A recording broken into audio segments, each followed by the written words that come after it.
8 days to go to the election. It's a day on the program of pundits and polls. Let me begin with four headlines first. Chicago Jewish man shot in the shoulder by a man shouting Allah Akbar. He was shot at least twice in the shoulder. He's not dead. No word yet on the identity of the attacker because, of course, it's a politically sensitive story, so we won't learn anything for days. Meanwhile, over the weekend, the Israeli Defense Forces struck across Iran in a remarkable display of prowess by the Israeli Air Force. The gap, according to the Wall Street Journal, exposes a big gulf in the abilities of the countries to strike each other directly. There's ceasefire talks underway in a shocked New Hampshire poll from New Hampshire Insider that shows Trump and Harris tied in the Granite State. With that background, I turn first to Charles C.W. Cook. Charles is one of the writers over at National Review. He's the host of his own podcast called the Charles C.W. Cook Podcast and often a contributor to the editors. Good morning, Charles. Good Monday to you. Thank you for getting up early. No, good morning. Thanks for having me. You know, your last podcast was quite unusual. I'm glad that Jack Butler thinks he can stay alive. But generally speaking, since we haven't talked about it, everyone knows what the editors is. What do you try and do on Charles C.W. Cook, the podcast? It's quite eclectic. The last one you referred to, we sat and discussed what we would do if we were the last man on Earth, how we would survive.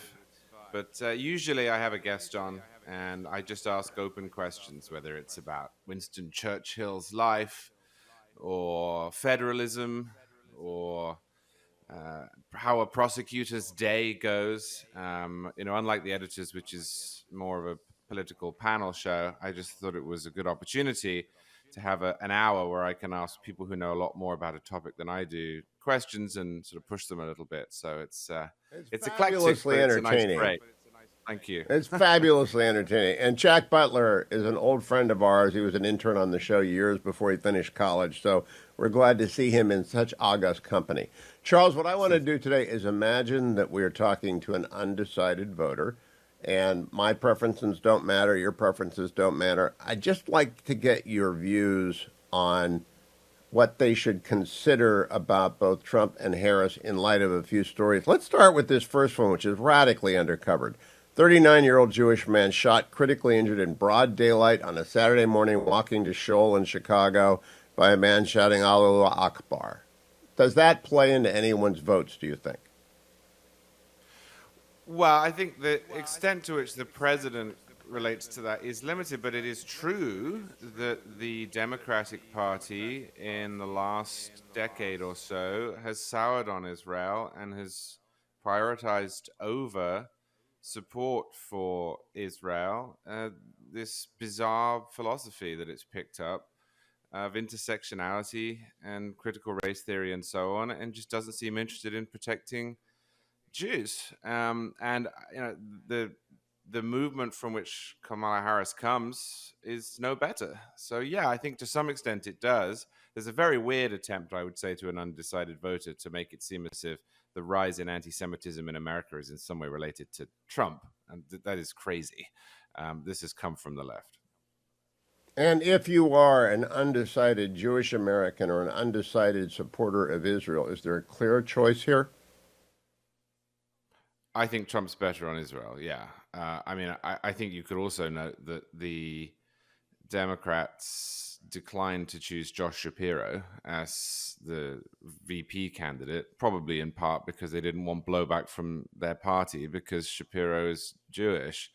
From my perspective, I know my preferences don't matter, but analytically, if I were a Jewish voter, I would be more comfortable with Trump. I got to tell you, I fully expect Governor Shapiro to be their nominee in 4 years if he can fight off the crazy left wing. Let me move on to a couple other issues now.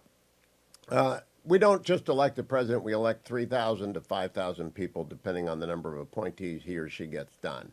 Who would be better for the Constitution, Trump's 3,000 to 5,000 appointees or Harris's 3,000 to 5,000 appointees? Well, I think that's an open question in that those have to get past the Senate. So, if you have a sensible Most of them don't. Republican... Only about 300. Only about 300 need advice and consent. 2,700 don't. The key ones do. I think that's an open question. I think that the direction that Trump would take the executive branch would be more to my liking. But I do worry, Hugh, that there are some people around him who don't have the love for the Constitution that you and I do. And that is, of course, true of her as well. One of the big problems with her, as opposed to him, is that when he does things that are unconstitutional, or he says things that are unconstitutional, he quite rightly gets a whole bunch of blowback immediately. Whereas Harris, and we've seen this under Biden for 4 years, is praised for it in the press, in academia, and so forth. So, I mean, if the question is who's going to get more strife for doing things that they shouldn't, it's Trump. If the question is which political appointees would move the country rightwards, Trump. But I do worry about some of the people around him too, I must say. Oh my gosh, yes. If he brings back Peter Navarro, who I've known for 30 Right. years, I will have heartburn from day one. He is a menace to good governance. How about judges? Who would be the better picker of judges? I don't know that we'll have a vacancy on the Supreme Court. If Trump wins, I suspect Justice Thomas will retire and maybe Justice Alito. But just generally speaking, unexpected vacancies as well as the normal sort of turnover that we see on the circuits. I mean, for me, that is one of the most compelling arguments in favor of Trump, is that if you look at what he did in his first term, he appointed a whole bunch of excellent originalist, constitutionalist, faithful judges who are of an extremely high quality. And Harris, in her role as vice president, endorsed and supported and made the case for a candidate who doesn't fit that bill and would do it over and over and over again. I mean, as a senator, Harris was a disaster on this as well. So, I mean, to me, that's Trump without question. Yeah, I think her judges would be an absolute nightmare for people Yeah. who believe in the Constitution. My next two questions presume, Charles, that China is actually our most deadly adversary, that we're in Cold War 2.0, and that Xi Jinping is a menace and a very menacing man. So, number one, who's better for dealing with Xi Jinping, Trump or Kamala? Uh, I think Trump has better instincts in that he's more jealous of American power and prestige. I worry a little bit that he is flattered too easily. If foreign leaders say nice things about him, he tends to enjoy that. But I mean, I think if you look at his last term, there's a wildness to him that probably helps in foreign policy that she doesn't have. The Nixon madman theory. I agree. Yeah. Now, when he was my guest last week, and I asked him about Jimmy Lai and if he would try and get Jimmy Lai out. That matters to me. Ought it to matter to Americans generally about dissidents who are not our own foreign nationals but are foreign nationals? Sure. It ought to matter slightly less. I mean, I think it's incredible that we don't prioritize our citizens as we used to. And you're seeing this at the moment with Gaza and Hamas. I can't believe that's not every single day on the news. But yes, of course it should. I mean, the United States, when it was founded, made a universal declaration. That doesn't mean we have to go around the world enforcing it at the point of a bayonet, but it didn't say all Americans are created equal. It said all men are created equal. And those claims, which were then codified in the Constitution, don't just apply to people within our borders. So, yeah, of course we should side with them as we did during the Reagan era. Now, you are a Brit turned American. You're an American citizen now. The UK is going after Elon Musk, and the European Union is going after Apple and Google. Who would be better for protecting American businesses from the predations of our, quote, allies? And they are our allies, but sometimes they drive me crazy, such as the UK going after Musk and the EU going after Apple. I think Trump would, although he has a tendency to at least say that he's going to take revenge domestically on people who disagree with him or cross him. But if the question is who would be better at preventing the sort of regulatory and censorship creep that we have seen, then the answer is going to be Trump. Partly because the party to which Trump belongs, and I assume many of the people around him, just don't believe in this sort of world government approach to nonsense concepts like misinformation. In our guide for the undecided voter, Charles, this is a big question. Take your time. Who would be better, Trump or Harris, for bringing stability and peace to the Middle East? I think if you look at the two records, it's got to be Trump. I mean, the Biden years have been marked by an increase in violence and aggression in the world, and I think that that is the product of a couple of things. One is provocative weakness, in part caused by the withdrawal from Afghanistan and the way it was done. And the other caused by an almost pathological desire on the part of the institutional Democratic Party to placate Iran. The parties, although you have to separate this out for the candidates, of course, but the parties in general, I think, have two different worldviews. And I think Republicans, although I have many problems with them on Ukraine, I do think Republicans still are of the view that there is such a thing in the world as good and such a thing as evil, and that human nature is immutable over time. I'm not sure everyone in the party thinks like that explicitly, but I think that's a fundamental presumption. And I don't think that, at least at the elite level, the Democrats do. And I think that's why, since, 2015, earlier, the Obama administration and then the Biden administration and now Harris are obsessed with placating Iran, and they think the issues in the Middle East stem from historical grievances, and they filter it through their obsession with race and religion and so on. And I just think that's wrong. I think that the Middle East. I agree with you, but now I'm a Ukraine hawk. I'd give them everything that isn't nailed down. I'd give them everything that they wanted that we could afford to give them. But the Republicans are split, and the Democrats apparently aren't, although what they give late, and they restrict its use. So this is a difficult question. Which presidential candidate is better for Ukraine? So I think Biden has largely got it right on Ukraine, and if Harris followed that path, she would be. But I will say that although I don't like Trump's rhetoric on Ukraine at all, and I think some of it is shameful, same with J.D. Vance, and although I have a problem with the Republicans in Congress on Ukraine often, Trump is a lot less opposed to helping Ukraine than people think. I mean, he gave them heavy weaponry in his first term that Obama wouldn't.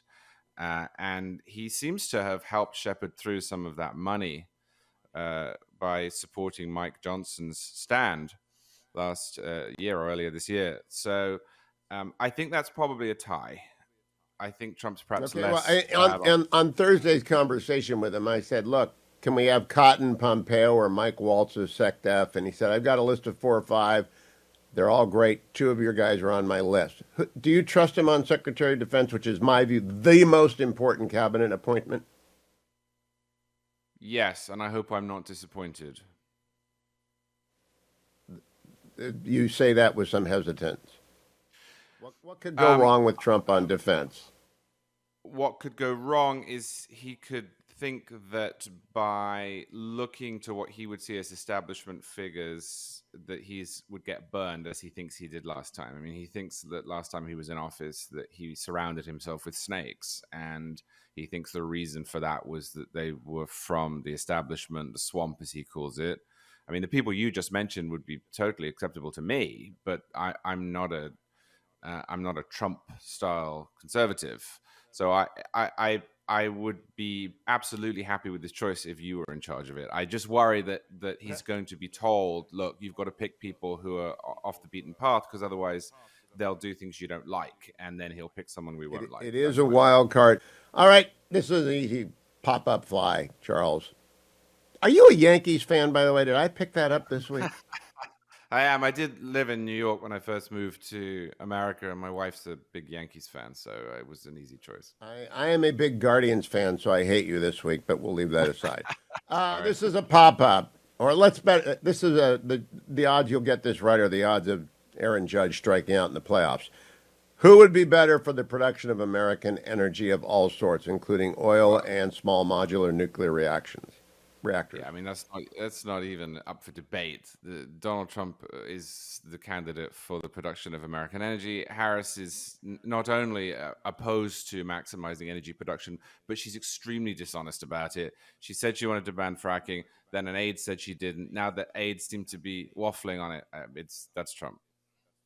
Yeah. Okay. How about Kamala Harris has promised 3 million American homes? I used to be a land use lawyer, Charles. I've retired, so I've represented big developers of homes for years. So I have a very decided views on this. But if you were really wanting 3 million new American houses built, who would be better as president? Well, I think Trump would, although the way that the president is involved in this is more limited. This is generally more of a state issue. The reason I say that, if you give me just a second to explain, is that in order to get mass home building done, you need to stand up to some of the interest groups that are making it difficult, and those include environmentalists, primarily environmentalists, and then to some extent unions. And you've also got a lot of communities at the state level. It's not really a federal concern, but at the state level that don't want more building. Well, I'm pleased that Harris has felt the need to say we're going to build a bunch more homes. I think it is a good thing that she understands that the politics there are in her favor. I just don't believe that she has any interest whatsoever in taking on some of the key blocks of her coalition, which are environmentalists, unions, and wealthy people in nice parts of the country that don't want any homes built near them. So I would say Well, Trump. you understand this well for not being a land use lawyer. The one thing Trump can do, the three federal agencies, Army Corps of Engineers, U.S. Fish and Wildlife Service, and the EPA that get in the way of homes, he can deal. But it's mostly a state issue and a local issue, and there's not much he can do with that. And you're right about the Right. Center for Biological Diversity, the Sierra Club. She won't go against them. I laugh every time she says she's going to get 3 million houses built, unless she means like Cabrini Green 2.0. Moving on. Global growth is a big deal. The planet's got to grow its economy to take care of the impoverished. Who would be better for that, Charles? Well, that's a very complicated one because it depends on whether Trump does what he says he's going to do or whether he doesn't. If Trump has a second term that looks like his first term, he will be. The United States is exploding economically. That doesn't mean the economy is good for everyone, but if you look over the last 30 years, we have, as The Economist put it recently, left the rest of the world in the dust. One of the reasons for that is we've cut taxes and regulations relative to the rest of the world, especially Europe. Trump would be better at that. But he's also talking and seems to be serious about it, about imposing mass tariffs. He said 10, 15, 20%, whatever it takes. He now says tariffs is the best word in the English language. Tariff is a better word than love, I think he said at his rally the other day. I mean, if you put 20% tariffs on the American economy, that is not going to be good for growth. It's not going to be good for global growth. It will make America less competitive. So, assuming he can't get that done, I would say Trump. If he does get that done, then it's going to be her. Now, this is going to take us into the break in our last segment, Charles. I asked Rich Lowry this because Hamilton was in favor of tariffs. Abraham Lincoln was in favor of tariffs. Ronald Reagan hated them. I hate them unless they're used to advance American national security. When did the change come? Why did we change? We have 1 minute to break. Well, I think the change came when the American economy became developed, and when after World War II, the United States stood at about 50% of GDP and could compete. When you can compete with the rest of the world, when you're not developing anymore as an economy, I would put America up against any nation in the world. I just think we're more ingenious, we're more innovative, we're more hardworking. Charles, this is a gimme. For unborn children, Trump would be better. But how about for the life of a child? Who would be better? How do you mean life of a child? Who would allow for an environment in which children would flourish more in the United States over the next 4 years and then beyond as a result of the policies of the next 4 years? School choice, Yeah, I mean, health, that sort of thing. I think that would be Trump. But I should say, you said at the beginning, independently of our preferences, that is a preference of mine because I am a conservative. And I think conservative policies like school choice, a growing economy, curricula in schools that aren't filled with ideological nonsense and thereby give people a correct conception of the country they live in. I think these things are all very important, and I think Trump is better on them. All right, very last question. I'm a Catholic. I think you are as Yeah. well, though I can speak Protestant. I go to the Presbyterian Church with my wife, and I go to my Mass on Saturday or early Sunday morning. What matters most will be the identity of the next pope and whoever the conclave comes up with. But American presidents do have some impact on the vitality of religious life and the faith life. Would either of these candidates materially advance the status and standing of the Catholic Church in the United States? So I'm not Catholic. I'm not actually religious. My wife is Catholic. My children are being raised That's Catholic. what I heard. That's right. Um, Your wife is yeah. Catholic. Yeah. I mean, I think that this is a simple one. There's one party in this country that respects religious liberty, and there's one that does not. I'm not convinced it's particularly personally important to Trump, but while he was president, he was much better on this than Harris is. In fact, Harris is especially bad when it comes to religious liberty. She said the other day that she would allow no exemptions whatsoever when it came to abortion, by which she means she wants to force Catholic hospitals to perform abortions. And I just think that's revolting. So I think Trump's better on this. All right, so this leads me to the last question. We've done our voter's guide. People can stop listening now. You don't like Trump, you're not going to vote for Trump. I know a lot of people Correct. like you. Given that we've just gone through all these issues, I think Trump won all of them. Why won't you vote for Trump? I won't vote for Trump because I think that what he did and said after the last election was disqualifying. As you've noted, I think on policy he's much better. He's not my sort of Republican, but he's better than the alternative, and I would happily vote for him. I don't expect perfection. But after he lost the last election, he tried to rewrite the law, 12th Amendment, the Electoral Count Act, and have himself declared the winner. And I just don't think that's a legitimate position to take in a democratic republic. So I thought about it long and hard, but I'm not voting for him. But would you prefer he win over Harris, but without participating? Or are you hoping that Harris wins because he is, quote, he's not constitutionally disqualified because he wasn't impeached? And I agree with McConnell's decision not to proceed. So are you hoping that you wake up on the 6th and Trump is president-elect, or are you hoping that Harris is president-elect on November the 6th? Yeah, it's a fair question. I thought about that a lot, and I concluded if I did, actively want him to win, then I would vote for him. I certainly don't want her to win either, and I think she's disqualified herself too. I mean, she's said she would be happy packing the court. She wants to get rid of the filibuster. She has no respect for religious liberty. The list goes on. My view, Hugh, is the reason I didn't vote for either of them is what I want is a Republican Senate to block whatever the president tries to do over the next 4 years, if it is dangerous to the Constitution. I think we're going to get that. So what I'm hoping is I wake up and there's a Republican Senate, and I will breathe a sigh of relief if there is. You and I are on the same page with one exception. I'm going to use my vote on the fear that Virginia might be the key to the Electoral College. And yours live in Florida. You have a luxury. Florida's going to go for Trump.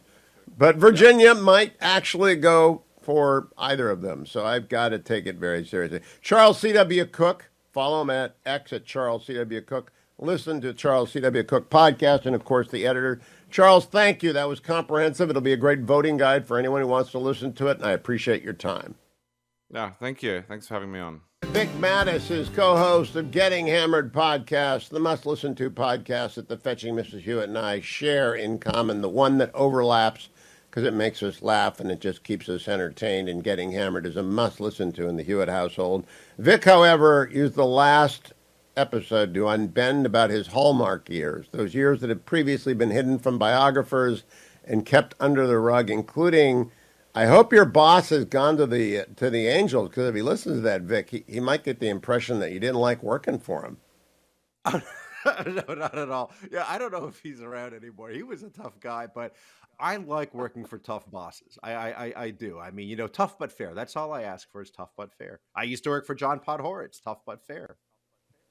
Well, I've had some great bosses. I've had some not great bosses, but generally speaking, you got to have both to grow up and live a full adult life. Let me ask you, Mary Catherine and I had the same first job in college. I delivered newspapers for 8 months until I fell on my butt so many times when the sidewalks iced over in Boston that I said, no more Globe for me. In terms of first, did you work every year that you were in college? No, I had internships. So yeah, I did work. I did work. I worked at the Justice Department after my freshman year at Georgetown. So and that was under Bill Barr 1.0. So that was How did you very get a exciting. DOJ internship? They were looking for any kid from a college Republican program in the DC area. I was the only one that happened to be there on campus at the time, and rather than me asking, "Does anyone want it?" I just took it for myself, Have and I you read? worked I there. think I've got it right here. General Barr's memoir. It's the best memoir Uh, of any memoir of the Trump years. Absolutely yeah, fabulous memoir. Did you read it yet? yeah.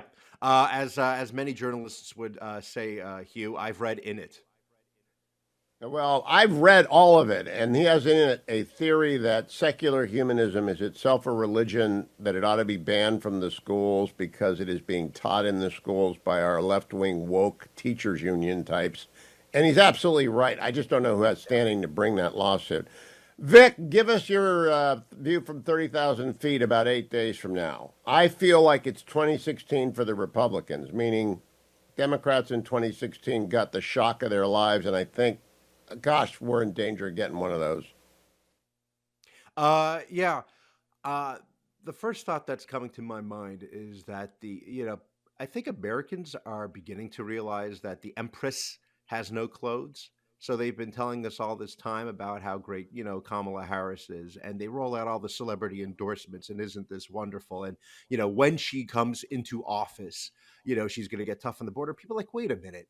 It doesn't take a genius to realize that she is in office right now. And what has she done? And are you better off now than you were 4 years ago? And that's really the message I think that the Trump team has been driving home. And I think we're beginning to see those indicators go in his direction. He's peaking at the right time, obviously. And I mean, if you just look at what are the concerns of most Americans, right? I mean, they care about the economy, they care about the border. Trump is leading those indicators. That's the first thing, and then Do you of agree course, with me? yeah, I think he could tip this election decisively if he would just name two or three members of his cabinet, the AG, the Secretary yeah. of Defense, and the Secretary of State. I think he could put this thing to bed. Sure. I think obviously what well it depends on who he names. I think for you and for you and I think that music to our ears would be Tom Cotton at defense, and they're like, that's it. It's a done deal. I can go to sleep now. But That, yeah, that would help. yeah, I don't know why he won't do it, but he won't do it. Now, I got to ask you about the fascists who got together at the Madison Square Garden last night. It reminded me so much of 1937, not. I mean, what did you make of the hysteria in the media? Look, there was a bad joke made about Puerto Rico. I'm not going to spend any time on it because it's the undercard, and they obviously didn't vet it, and it was stupid. And comics do stupid stuff like that all the time. But generally, the hysteria about fascism and Trump. What do you make of that, Vic? Well, again, this was a slapdash operation. I'm talking about the Harris Walls campaign. And so, I mean, the main strategy, because again, you have these two factions running that campaign, which is the Obama people and the Biden people. The strategy has been just to throw up anything on the wall and see what sticks. So again, it started off with, he's a threat to democracy, and then he's weird, and then he's mentally unstable. And then, of course, this has to be the last iteration for them, which is that he's a fascist and that he likes Hitler. And meanwhile, they were, trying to say that they represent the politics of joy, and all they do is talk about doom and gloom. So again, this is kind of a real stretch. If anyone has any knowledge about, those days, you mentioned the American Bund rally with Charles Lindbergh. This is not it. And comparing Trump to Hitler or being a fascist, he has no desire to get into these foreign wars. I mean, that's the one thing that you could say about Donald Trump that we know from his 4 years is he's not one of these big interventionists. And I mean, and that's coming from me as a recovering as a neocon. I wish he would do more. But to say that he has this sort of idea desire to do these kind of things, no, it makes no sense.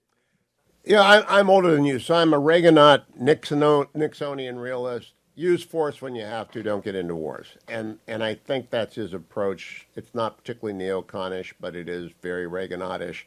I just think that this last week has, if anyone had any illusions left about bias in the media, Vic, they're gone. And I don't know that they're ever going to recover from this. Do you?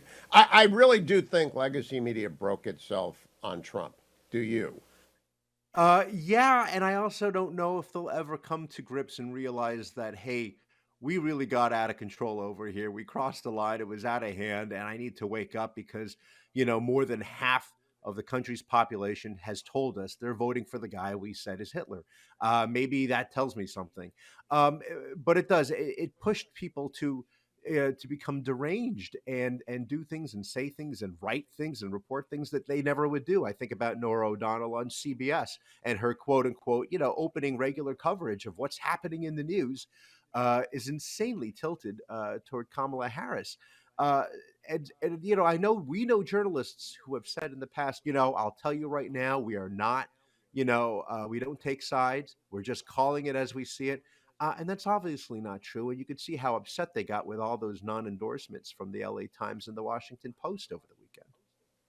Yeah, I don't talk about the Post because I work there, but I will talk Sorry. about the general unhinged nature of the comment, like Trump going to use the military against people. That's so absurd. Number one, he's not going to do it. Number two, if he tried to do it, the courts would stop him and the military wouldn't obey him. I mean, it's just crazy to say that, to peddle that crap. Yeah, in fact, I believe there was a full page ad taken in one of the major newspapers, it might have been the New York Times, that gave a list of Times. all the things he is going to do when he comes into office. And first of all, the tone of that ad is he's coming into office. And the second thing is it's just complete panic. He's going to round up his enemies. He's going to, I mean, and in certain things that they say that they don't realize that the Biden Harris team is already doing against Trump, trying to put him in jail. So I mean, obviously, it's completely tone deaf. Yeah, it's just ridiculous. So big picture question, Vic. Getting Hammered, I don't know how many people download it, but it's very wildly popular and growing. Ruthless is wildly popular and growing. The National Review, the Editors, Commentary Pod, they're all wildly popular and growing. Talk radio is still out there. The Free Beacon now exists as sort of the paper of choice for serious people in D.C. that want a center-right point of view. Does legacy media go away? I mean, I do actually think it might go the way of the Edsel. Yeah, I mean, they have to suffer through these rounds of layoffs. They're losing subscribers. Advertising is down, obviously, and if you give in to those impulses and try to cater towards certain readers because they have a certain point of view there of a political bent, you keep on chasing that. It just gets worse and worse, and then every time, in order to keep them as your base, as your subscribers, then you have to shock them even more. And again, I'm not going to mention names of other, sites, but it's not a healthy way to go. And at some point, the owners of these publications, they spend a lot of money, hundreds of millions of dollars. They have to ask themselves, what is it for? And what am I trying to do here? And so the idea, again, they have to realize that it's a bad idea, taking sides rather than just giving us the news. All right, very last question. Headline: Yeah. Chicago Jewish man on way to synagogue shot by attacker shouting Allah Akbar. Is that in the Free Beacon today? Is anyone covering this that other than me? It's in the Jerusalem Post. It's been pointed out to me by my friends who cover this sort of thing in Israel. What do you think? It's shocking. It's not in the news broke that it's not in our morning beacon, but I guarantee you it is something that we'll obviously be looking at. We were covering, anti-Semitic attacks in Michigan, for example, which are horrible. And the poor fellow, I believe, in Los Angeles, who was beaten to death. He was hit by that bullhorn, and the Jewish protester, and he was also killed. Somebody has to say this, and that Legacy is not going to be giving much credence or much coverage to something that is happening out there. And if they do, they'll be very reluctant to reveal anything about the assailant. Yeah, it's remarkable. The Chicago police have nothing on the assailant thus far. It's been 14, 18 hours. It's been 48 hours because it was Saturday morning, not Sunday morning. Vic Mattis, follow him at Victorina Mattis on X. Listen to Getting Hammered, subscribe and like it. And thank you, Vic. Talk to you next week. Both Selena Zito and I are happy. She, of course, the Inzer Report is always happy. But the Browns beat the Ravens yesterday with Jameis Winston at the helm, and therefore we helped the Steelers out, Selena. So that's good for you. Give us the state of play in Pennsylvania. Which way is the Keystone State going to go a week Tuesday? Well, every poll shows it tied and or Trump ahead, incrementally small, a little bit ahead. Uh, I would give, I would rather be Trump than Harris today in Pennsylvania. He has the momentum at his back. She has never really been a very good fit for the state, sort of like Hillary, only a little bit worse. And right now, it looks like if that's where the outcome is heading, where she really struggles with the working class voter that Obama shed in my state in 2012. In 2008, he won my state by almost 11 percentage points. By 2012, that number had reduced to just over 4 percentage points. He left 300,000 people on the field, right? They didn't vote that year. Romney didn't. I've got the number. Romney, You no. mean 2016 and 2020? No, I'm just talking about how the working class has moved away, and by 2016, Hillary was unable to recapture what Obama had done I in got it. 2008 in my state, and she struggles with the same problem. I think it's been a mistake for her to bring the Obama family out because it has reminded working class voters of what they thought of them in the waning days of his presidency. Now, Selena, there's a good chance that you and I and David Urban were at the same gas station when we were in high school at some point. Because, Huh. you'd go up to Warren and I'd go down to Pittsburgh, and David was in between in Beaver, Pennsylvania. And the three of us think Trump looks very, very good in Western PA. What I do Yeah. not know is what the machine in Philadelphia can deliver. What can the machine in Philadelphia deliver? That's always the big question. I mean, Bob Brady, the former congressman, is in charge of it. He's always been very good in getting people out to vote.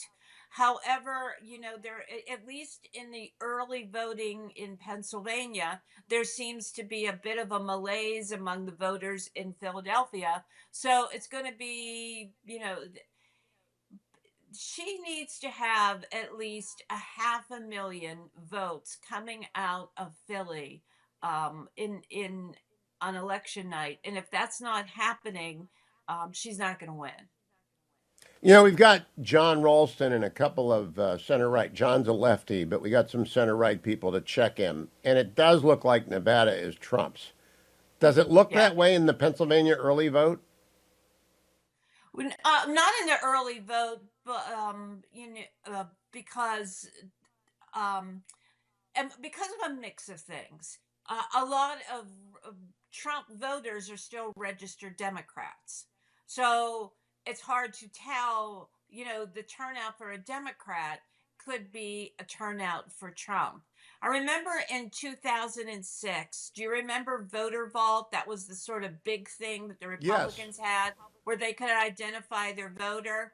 And I remember them saying, oh, we're going to win the midterms because our voters are turning out. And I was reporting on the ground and I said, yeah, your voters are turning out, but they're not turning out for you. And I suspect that might be part of what's going on in Pennsylvania.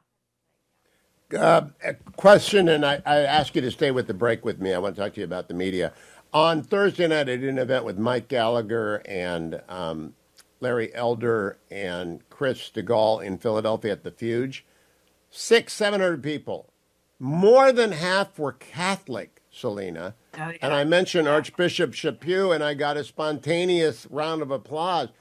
Do you think the Catholic vote in Pennsylvania is going to break decidedly? I mean, Kamala Harris is so anti-Catholic. I think they know that. I think Catholics in PA know that. Do Oh, you? Oh, yeah, absolutely. She is not going to win the Catholic vote in my state. Not She probably won't win the Hispanic Catholic vote, which tends to be a little more left leaning than the white Catholic vote. And she just the Democrats period have a problem with the Catholic vote. They haven't won the Catholic vote in a national race since Obama in 2008. As faith has become less and less talked about in the Democratic Party and now mocked in the Democratic Party, Catholics don't really take kindly to that. You have the issue with Governor Whitmer, which she was doing with that. I don't even know what she was doing with that Dorito communion. Dorito. Selena, I have three things to ask you about: Dave McCormick, legacy media, and Josh Shapiro, and whether or not people who like him are going to vote for Trump. Let's go in reverse order. My theory is there are a lot of Shapiro people who are going to vote for Trump to clear the way for Josh Shapiro in 2028. What do you think? Well, Shapiro won handily in 2022, and he won that by winning a lot of Trump voters. So, your theory in that other Democrats want him to move forward is not outside the realm of possibility. He is wildly popular in my state, not just with Democrats, but also Republicans. And Democrats have been sort of meh about Harris in this state. So I wouldn't put that beyond the realm of Even if possibility. it's only 10,000 votes, it might matter. Second question. Dave McCormick's Absolutely, on in hour three. Yeah. And Dave McCormick's in hour three. Who are you calling in that race? that one is neck and neck. If Trump is winning my state by more than 50,000 votes, then McCormick is definitely in. There will be some legacy Democrat voters who will vote for Trump and still vote for Casey, but I think there will also be some Harris voters that are going to vote for McCormick. McCormick is very much in this game. He's, I would give the edge to McCormick. He has the momentum. He's really done a great job as projecting himself as a change candidate, running against a candidate or a senator that has been in office statewide since 1996. And voters still, I find it really remarkable, voters still don't really know who Senator Bob Casey is. And the older voters tend to look at him as his father. And 30 years later, that's not good prospects for him for election night. All right, my last question. You and I have both done a lot of legacy media over our careers, which have roughly spanned the same period of time. They've never been this bad. They've never been this biased. They've never been this broken. And I believe that may mark not beginning of the end, but the end of the end. I really think they're going to plummet in credibility and numbers over the next couple of years, even though Trump's a great draw if he wins. What do you think of their performance? Because I think it's shameful. It really is. It's broken. And I agree with you. I think that this election is the election, not 2016, because they were able to argue it was a fluke. They thought it was a fluke because Biden won in 2020.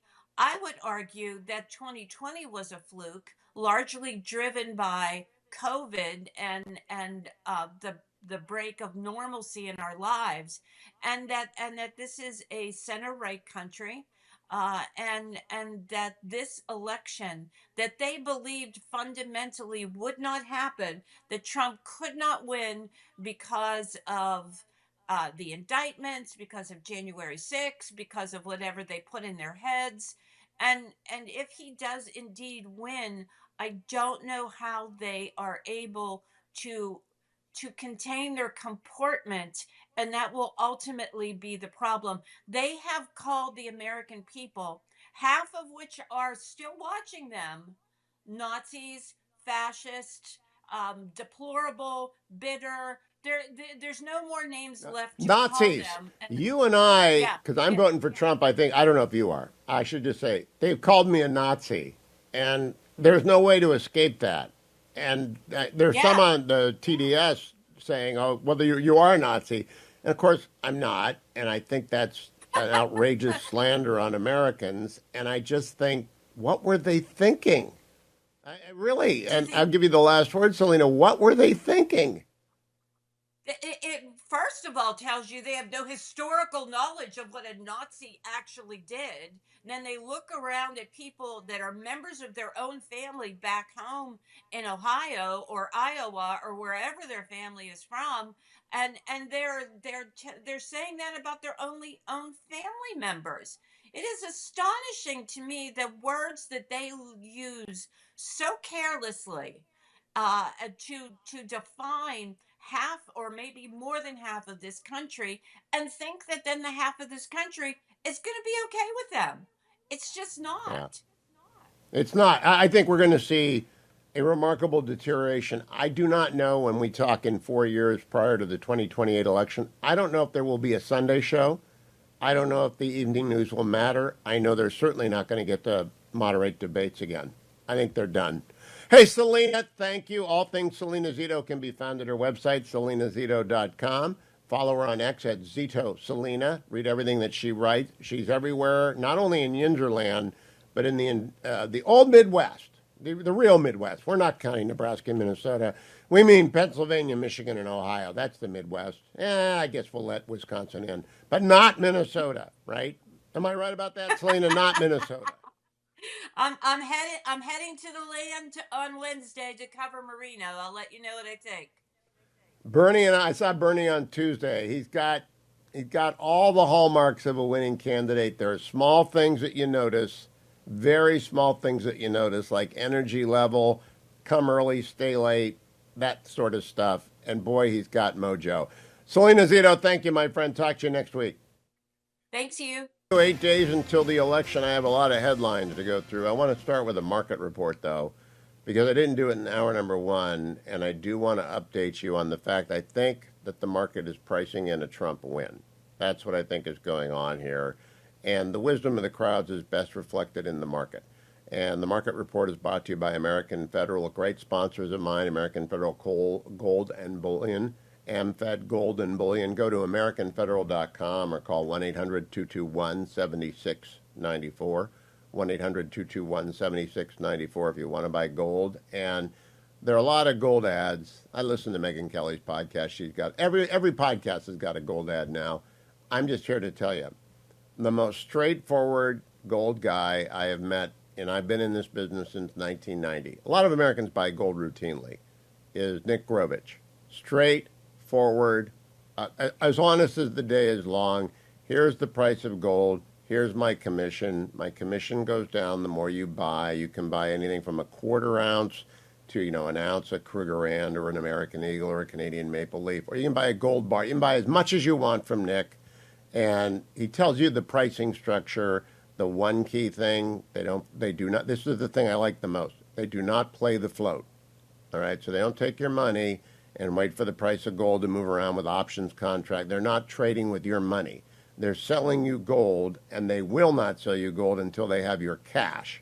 So they're not going to take a credit card. You've got to get them your check. It's got to clear. And then they send you the amount of gold, and they tell you beforehand what the price is going to be. This morning, gold is at $2,744 an ounce. You may want to sell your gold this morning, Nick Grovich. I don't know. I do not give financial advice beyond I am a big believer in diversification. Gold and dirt means own a house, own some gold, own stocks and bonds, and do mutual funds because you're not smart enough. But if you're buying or selling gold today, the people to do it with is Nick Grovich. What can I tell you about the market today? I can tell you Friday was a great day for the markets. I mean, it was really a great day for the markets on Friday. Now, that doesn't mean it's going to be a great day today. The market that I'm most concerned with is NASDAQ. I can tell you that it looks like it's going to be a great day. I think the market has begun to say, Trump's coming back. And with him, a lot of regulatory cuts, the protection of American companies like Apple and Amazon and Google and SpaceX. I think the American regulatory morass is going to get cut back again. with a machete, just like Trump did in the first Trump term. And I think he knows a lot more about who to put where, and he understands OIRA, the Office of Information and Regulatory Affairs, like he wouldn't have known 4 years ago, because he's not a career politician.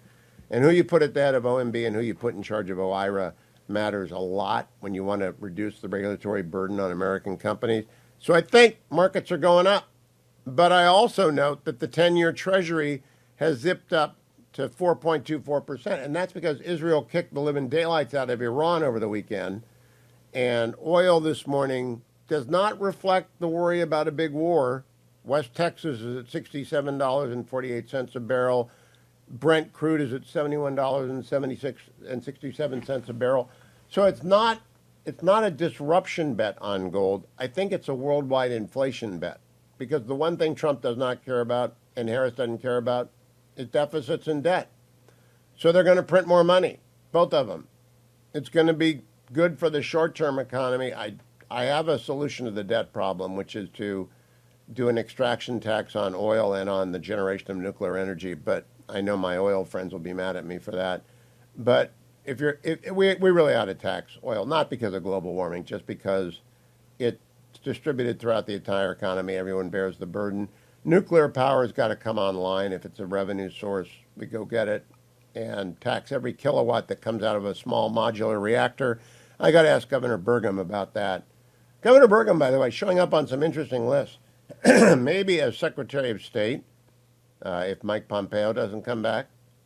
Maybe as Department of the Interior. And if I were King of the Forest, not Queen, not Duke, not Earl, in the first reconciliation bill, I would combine the EPA, the Department of the Interior, and the Army Corps of Engineers, which I would take out of the Department of Defense and put over under the Department of the Interior. And every other agency that's got anything to do with growth, I'd put it there. I might even put commerce there. And then mandate a reduction in force of 50% and turn over to Doug Burgum to get it done, and he would get it done. But gold this morning, $2,744 an ounce. Let me run through these headlines for you. First of all, you got to know that a Jewish man in Chicago is walking to a synagogue on Saturday morning and was shot by an Allah Akbar guy. And of course, you haven't seen that anywhere. I got word from it last night from my friends who are Jews on the West Coast. And I went and looked it up this morning. It's not covered in any major newspaper that I can find. I found it in the Jerusalem Post. A Jewish man was shot multiple times in the shoulder as he was walking to synagogue in Chicago on Saturday morning in broad daylight. The man, 39, was shot by a 23-year-old gunman. The name of the gunman has not been released. He was heard on a Ring camera shouting Allahu Akbar. So I guess we know what that is. Headline from the Times of Israel. Israeli Defense Forces strike cripples missile production in Iran, disables its air defenses. The Iranian regime is, quote, alarmed. Good. Good. The Jerusalem Post also reported, no, this is the Wall Street Journal. The Israel strike on Iran exposes a big gap in prowess between the two arch foes. Israel doesn't want to be an arch foe of Iran. It's opposed to the theocrats who are crazy and fanatical on the top of it. And Khamenei, the 89-year-old leader of that country, he's now wondering, 3 strikes and you're out, Ayatollah Khamenei. First strike on Israel, direct strike, they punched you in the nose, just so you know they could. Second strike on Israel, they beat the living daylights out of you. There's a lot of blown-up factories in Iran. If you strike them again, say goodbye to your nuclear program, say goodbye to your cargo oil. They have served enough warning, and Joe Biden doesn't matter anymore. And if Donald Trump's coming back, he's going to say, do what you got to do. I'm not going to send my planes, but do what you got to do. Then he might even send the planes. Meanwhile, the head of Mossad is in Doha. They're trying to get the last hostages out, God with him. Great story in the Times of Israel. Iron Dome, the laser interception system, is going to be operational in a year. The Israelis, wow. They came up with the first Iron Dome. We helped them. That's done with American technology. I think they did Iron Dome space lasers on their own. Insider, New Hampshire Insider. Michael, well done. Which of the following candidates would you prefer in the presidential election? Donald Trump, 50.2. Kamala Harris, 49.8. Now, that's statistically a tie. It does explain why I saw Kamala Harris ads all summer long in Maine, because they're advertising in northern New Hampshire, because they're in the major media market in northern New Hampshire. I suppose Portsmouth, New Hampshire covers some, but if you want to get up to the real northwestern corner of the state, you got to use Portland, and I saw it. Now I read also in the Washington Post this morning, as ties with the U.S. worsen, China asks, who's the new Kissinger? Let me give you the answer, China. We don't need another Dr. K. I got to know him in his later years. I knew Nixon very, very well. We need another Nixon, and his name is Trump. If you punch us, he'll punch you. We can get along. We can have détente like Nixon had with the USSR, but we're not going to be friends anymore. And you're going to have tariffs to deal with. There is no more Dr. Kissinger. Wall Street Journal this morning. The Supreme Court's future is on the ballot. Absolutely right. Kamala Harris wants to destroy the rule of law in this country by breaking the Senate filibuster and expanding the size of the Supreme Court. That's a nightmare. That's a nightmare. I also see a bunch of commentary on the Madison Square Garden rally last night.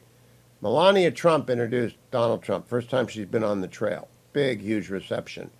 I know one comic made one joke about Puerto Rico that was inappropriate, and I wish he hadn't made it. It was stupid. It was bad politics. He's a comic. It does not matter. It just does not matter. And then the Wall Street Journal has a story. One Democrat survival plan. Criticize Harris, don't say Trump.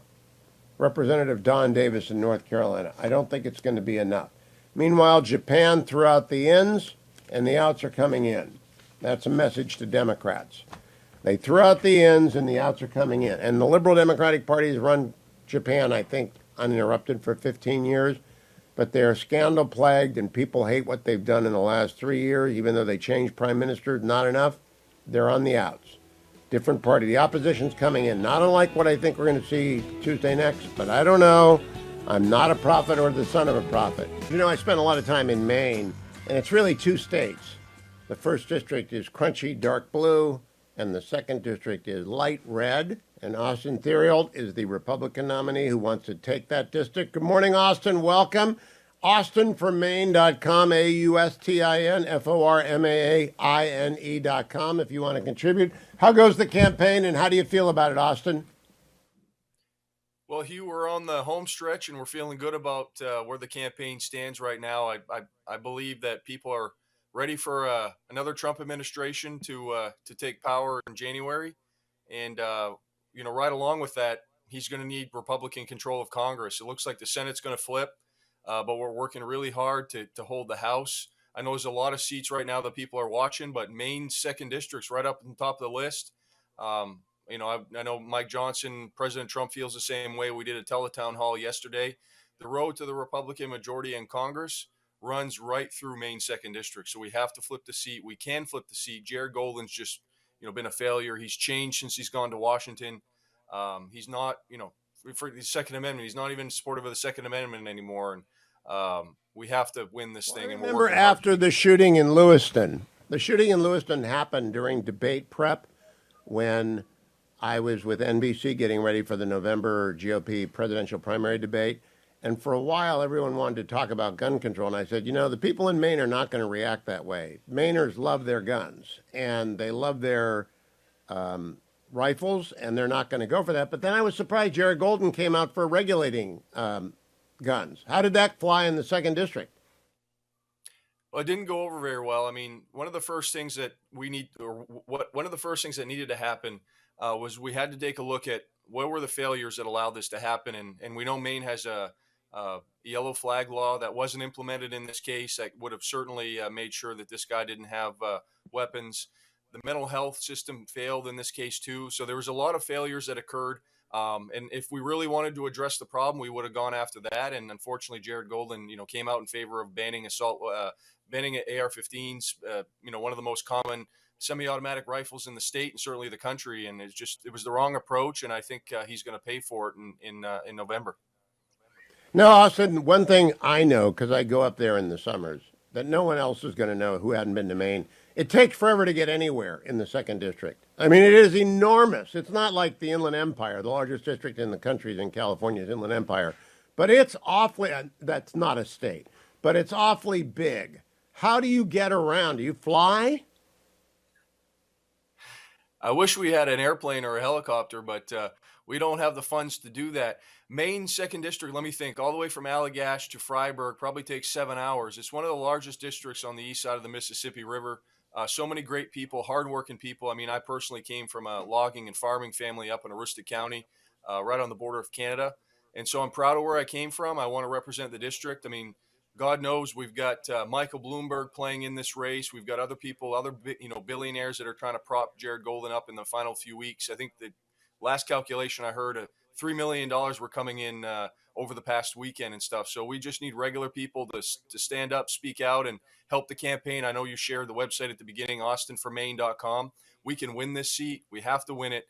I really think the future of the country comes down to what happens in November. There's so much at stake. This week, I'm only putting on people that are close and who can win. And so we have you on today as the only House member, and then we've got Kerry Lake and Dave McCormick coming on because they're both Senate candidates. But I do view the second district as an early indicator of whether or not Mike Johnson will keep his gavel. Tell me something. The ranked choice voting means we won't know early, will we?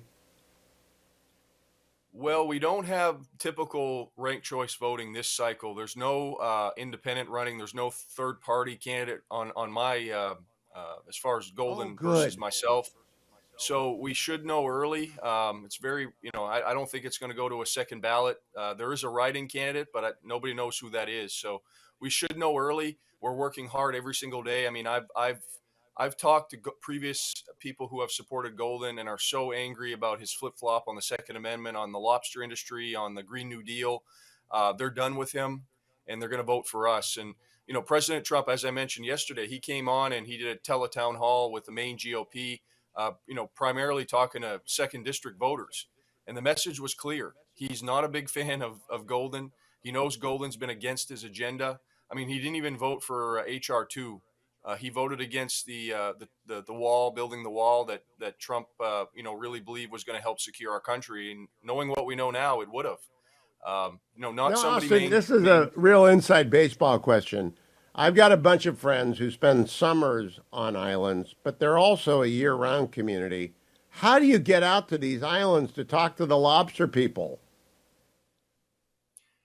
I actually went out on a boat last week. Went out on a boat. We didn't go too far out. We stayed in sort of close to land, but bring up another important question. I mean, the lobster industry, one of the largest natural resource industries here in the state of Maine, they're under attack by the Harris Golden Biden administration. NOAA regulations. They want to change the gauge of the lobster. Basically, it's a little complicated, but they want to make it harder for these people to be able to afford to make a living.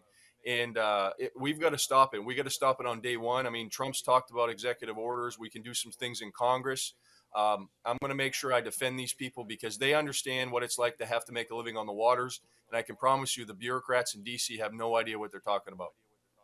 Do you mean to tell me the Marine Fisheries Agency is trying to reduce the size of the lobster that you can catch and keep?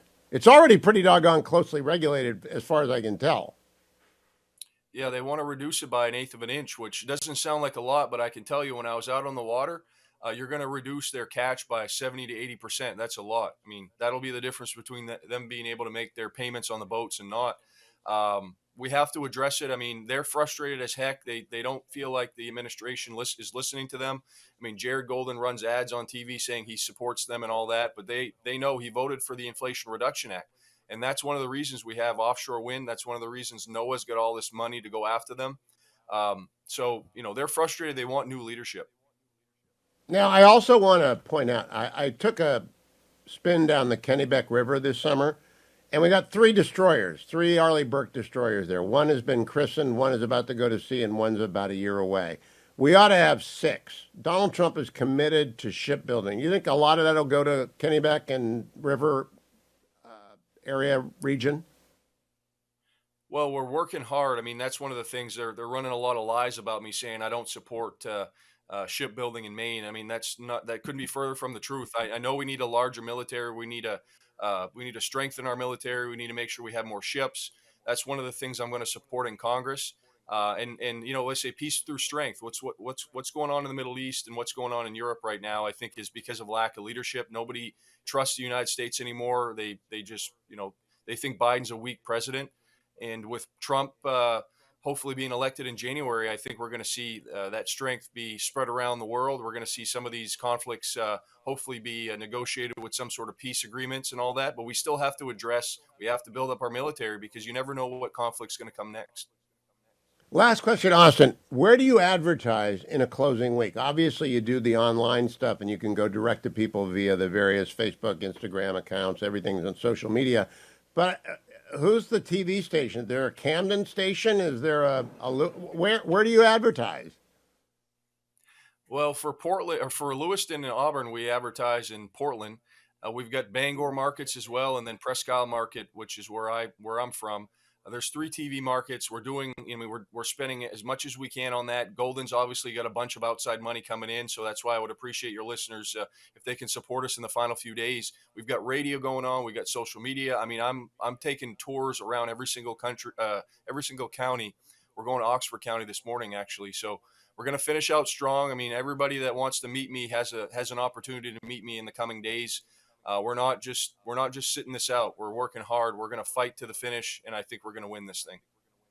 Austin, Austin, for Maine, Maine. There, I spelled it out for the Steelers fans. AustinForMaine.com. Austin, congratulations on running a great race. Run through the tape. I know that NASCAR drivers know that, right? You don't ease up on the final lap. No, we gotta run through the finish line. Checker flags out. All right. Thank you, my friend. Be well. He's going to be a great congressman. And the second district was a tough nut to crack because Jared Golden presents as a very, very good guy, but he's gone wobbly on a bunch of things. And he also wants to be governor, not a congressman. Austin Therold is your guy.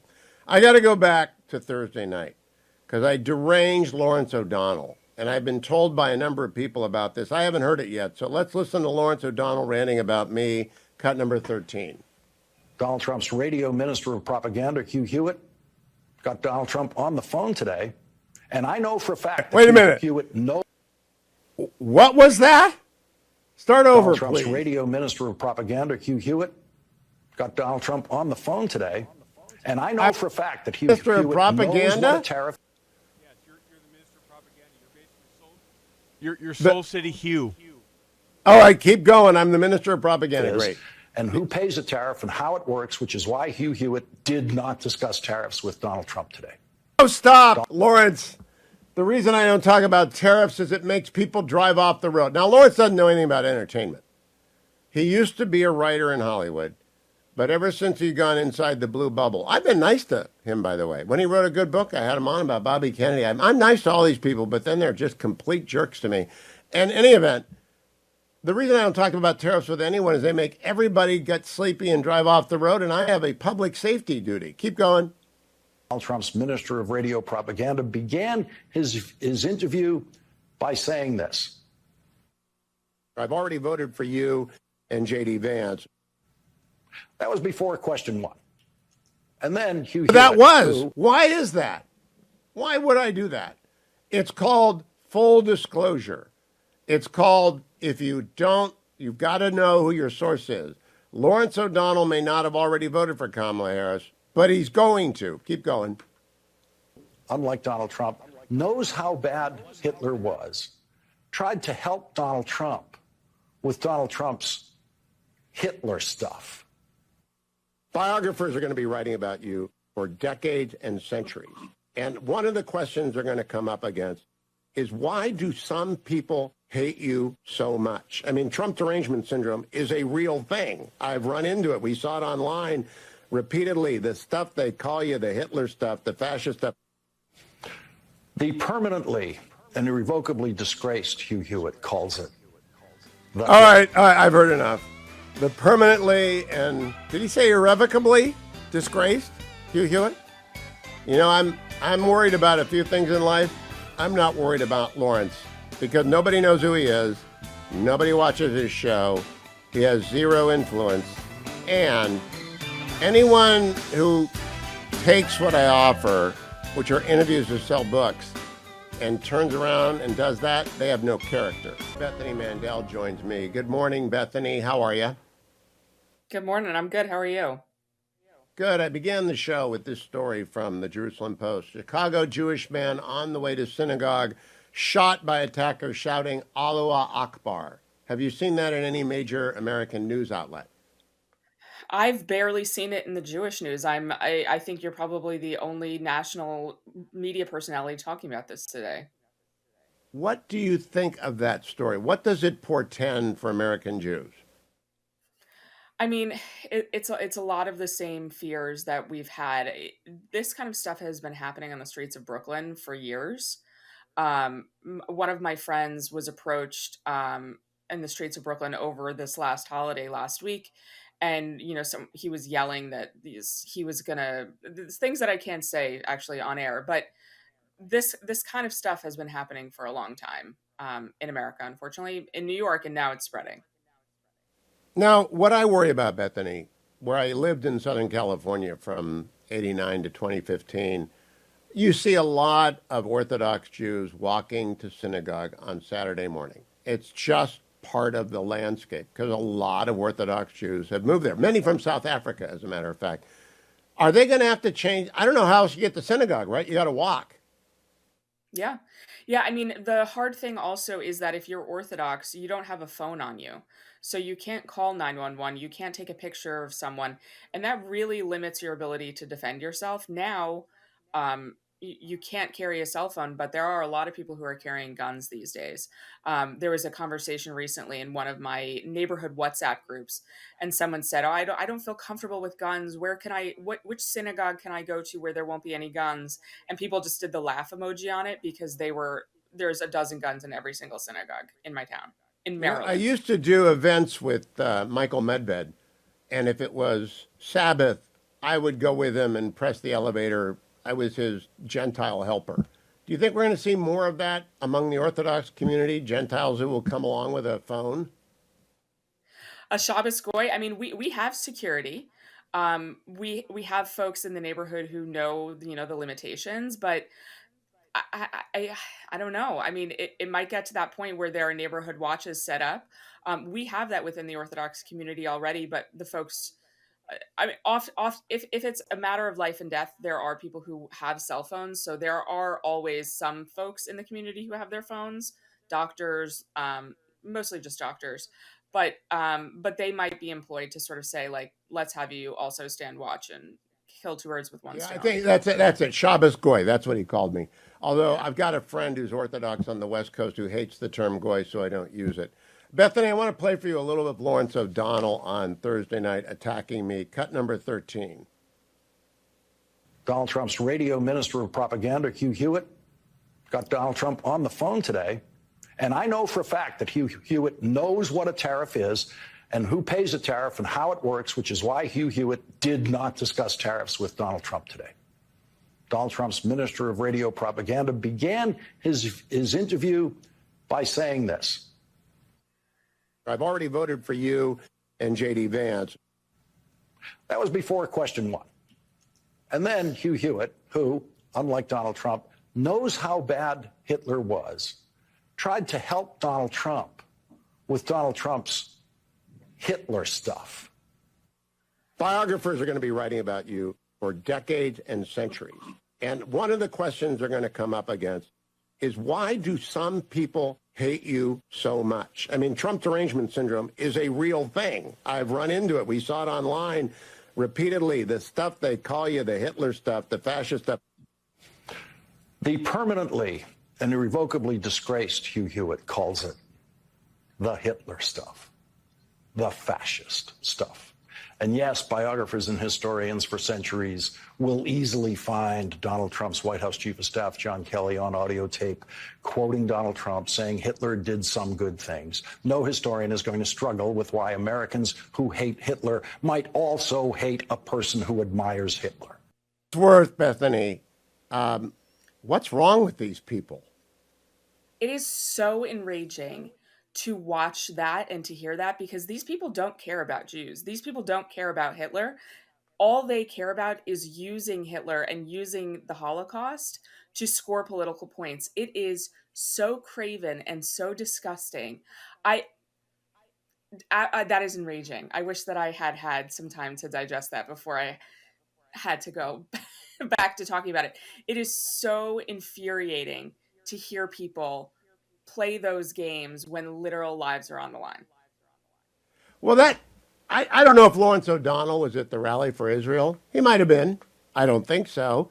But I You don't were. think he's actually out there defending Israelis and Jews and marching with them like many of the conservatives who support Trump is. And I think Trump's better for Like you Israel were. by far than Kamala Harris.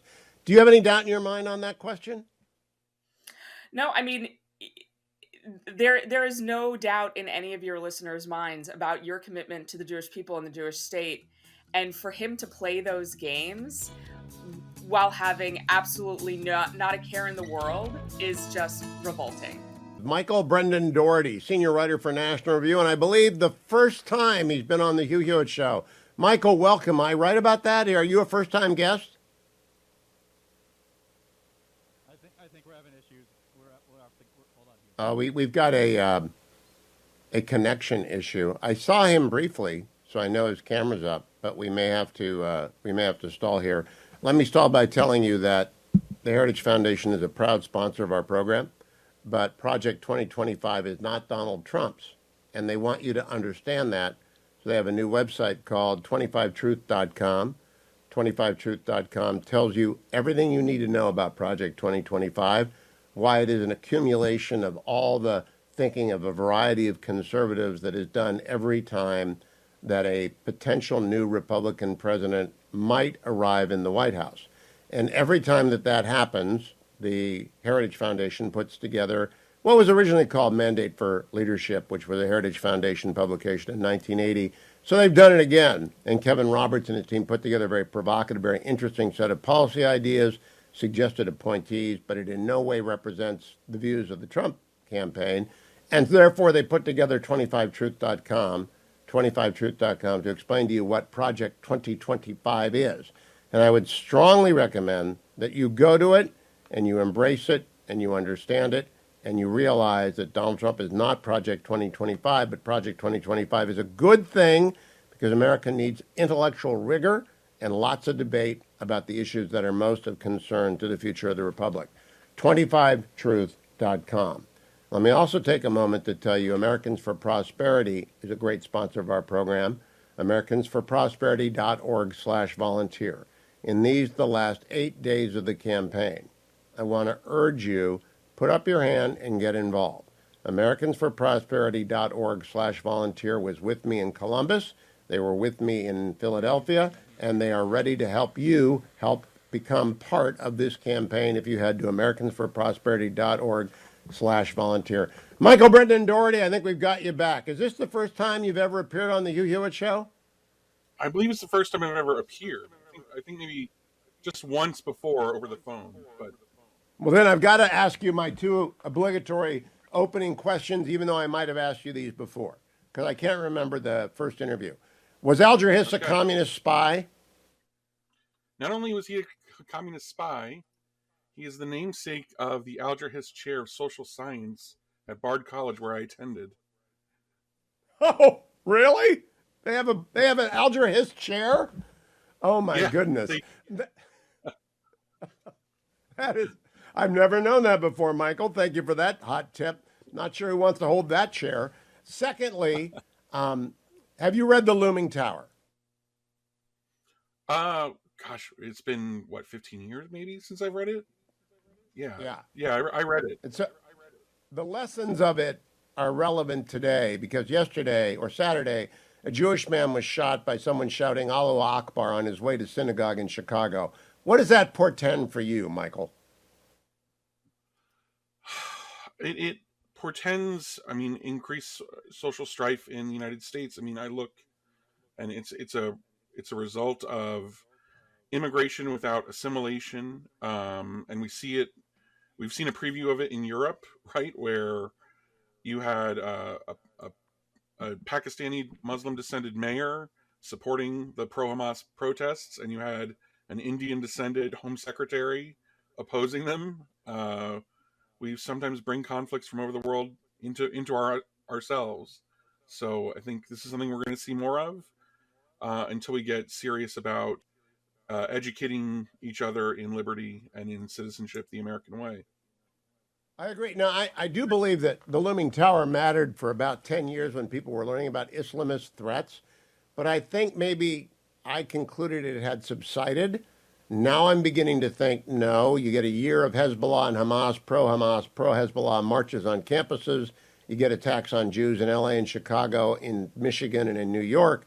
Maybe we ought to start sending the Department of Justice, Office of Civil Rights divisions to these cities. What do you think? Maybe. Not only that, I mean, there was one other thing that just came to mind was I saw a stand-up comic recently say that the young people these days hate the government and don't know what to do with themselves, and he said maybe it's time to introduce them to Islam.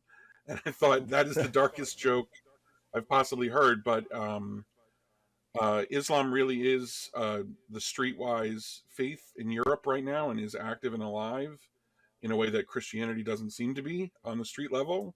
And so we might see, the next great awakening in the United States, it might be Islamic. And I think people have to contend with that reality. Michael, in 1996, PBS hired me to do a series called Searching for God in America, and I talked to a mainstream Muslim cleric, and I actually thought Muslim Americans would become kind of permanent parts of the conservative majority because of the genuinely conservative lifestyles of most Orthodox Muslims.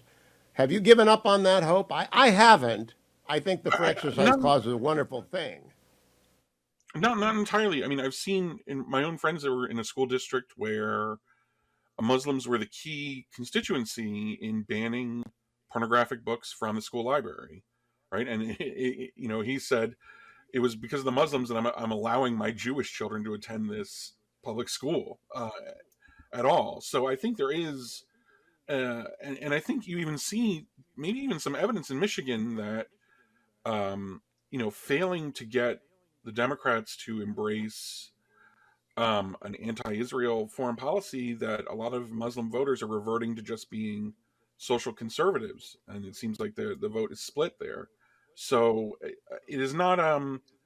I don't give up on anything.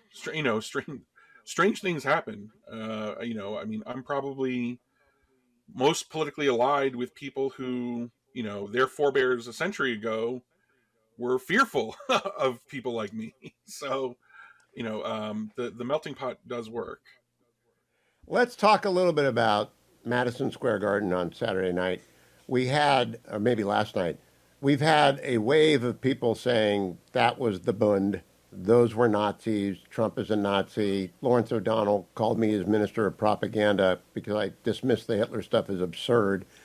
What do you think about calling half of America fascist, Michael? I think it's a disgrace. I think it is a sign of a kind of, I think it's an emotional outpouring before this election by Democrats where they find themselves totally flummoxed that they are not soundly beating Donald Trump by this point.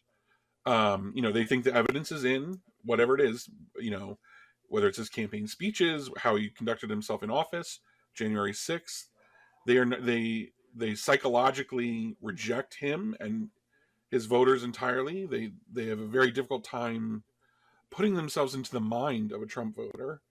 And so this is just a final exhausted attempt to it's almost like a Harry Potter spell. Like you say the word and the magic wand disappears from their hand. You say the word fascist and suddenly the Republican Party, the conservative movement will disappear or shrink, and it's just not happening. So it's also intellectually vapid. I really do think it's a product of ignorance at a certain level people like Lawrence O'Donnell who throw it around ought to know better, but don't. But do you think it is a product of ignorance that they really don't know what fascism is and that they're confused about totalitarianism of the left and of the right generally? I think generally, yes. I think they, I think, there's a sense in which the beating heart of a communist imagination, right? Like the communist imagination is total equality or fascism, right? That there's no other options, right? You're either achieving total equality among all people, equality of outcomes, equality of esteem, equality of achievement, or you fall into the abyss of fascism, where you make distinctions between citizens and non-citizens, between patriots and traitors, between the excellent and the merely okay or the acceptable and the unacceptable. So Donald Trump brings those categories back into politics in a strong way, and so they react this way. It is ignorant. It's ignorant basically of all politics, all political thinking before the 20th century. Michael Brendan Doherty is my guest. He's a member of the Editors Podcast. He's a senior writer for National Review, and I believe he is, like me, a fairly orthodox Catholic, though I don't think he's a rad trad. Am I right about that, Michael? Oh, I'm a little rad trad. I mean, I've been attending Latin Mass for 20 something years now. Oh, you are rad trad. Yeah, but since I'm before not a rad trad. I'm a 1960s Catholic. I like my masses less than 50 minutes with no singing. So let me ask you, Michael. The Pope Francis, the singing is so bad in the ordinary mass. Pope Francis is naming another 30 odd cardinals. He's going to have about 75 to 80% of the next conclave will have been appointed by Francis. What do you think is going to happen to the Church International? Well, I mean, obviously it depends on. I think it's never been more uncertain than it is now. That is, Francis has not systematically appointed progressives. He's appointed all sorts of cardinals and bishops to the college that don't know each other, that are from kind of odd places. Like he picked the Ukrainian Catholic bishop that serves in Australia, who wasn't a player before. He's picked progressives in the United States, but elsewhere it's been all over the map. So no one kind of knows how to weight or judge the next conclave yet.